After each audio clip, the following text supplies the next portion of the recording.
Olá! Então, eu quero dividir hoje com vocês aqui uma coisa que tem me chamado bastante atenção e lendo alguns textos na palavra essa semana me ligou ainda mais um sinal de alerta. Temos visto pessoas levando uma vida como se não houvesse consequências para cada uma das suas ações.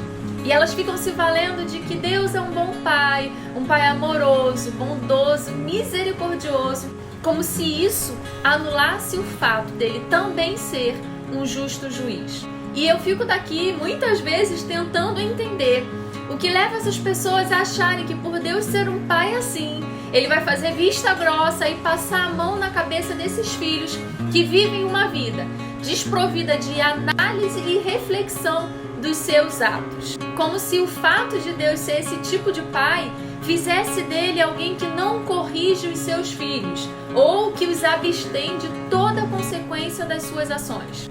Hebreus 12:6. Pois o Senhor corrige a quem ama e educa todo aquele a quem recebe como filho. Malaquias 1:6 e 7. Ora, o filho deve honrar o pai e o servo seu senhor. Se eu sou o pai, onde está a honra que me é devida? Se eu sou o Senhor e Mestre, onde está o temor e respeito reverente que me é devido?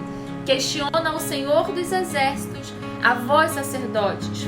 Ora, sois vós que desprezais o meu nome, trazendo comida impura ao meu altar, e ainda assim indagam de que maneira te desonramos, quando de fato estais declarando, mediante a vossa atitude, que a mesa de Yahvé é sem importância e desprezível. Gálatas 6:7. Não vos enganeis, Deus não se permite zombar, portanto, tudo o que o ser humano semear, isso também colherá.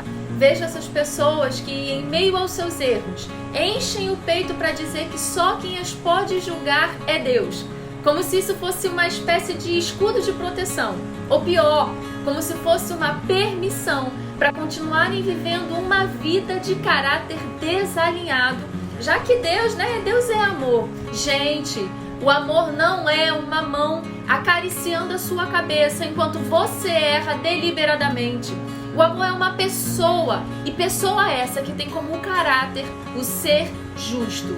Jó 13, a partir do verso 9.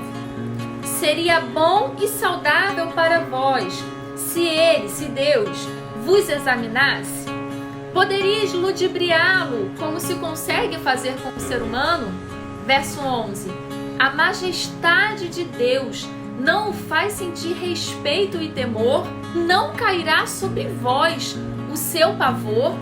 Lembrar que Deus é um justo juiz deveria nos trazer temor e não esse falso conforto diante das nossas tão errôneas ações. Lembrar que Ele é um bom pai, um pai amoroso, deveria nos trazer vergonha na cara e arrependimento por não honrarmos com os nossos atos e a nossa vida a adoção que dele recebemos.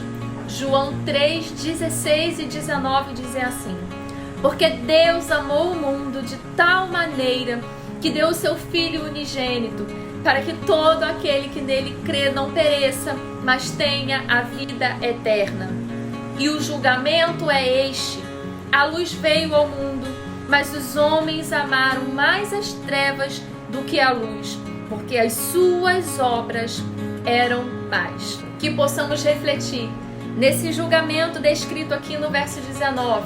Será que amamos mesmo mais a luz do que as trevas? A luz, ela revela as nossas obras, as nossas falhas, para que reveladas elas sejam ajustadas e não ignoradas. Eu oro que esse vídeo nos faça refletir sobre as nossas ações e sobre as justificativas que muitas vezes nós damos para ela.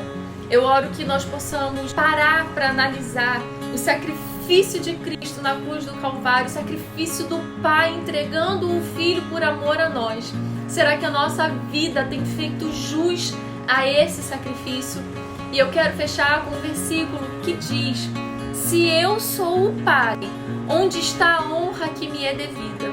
Se eu sou o Senhor e Mestre, onde está o temor e respeito reverente que me é devido. E Jó 13:9. Seria bom e saudável para vós que Deus os examinasse.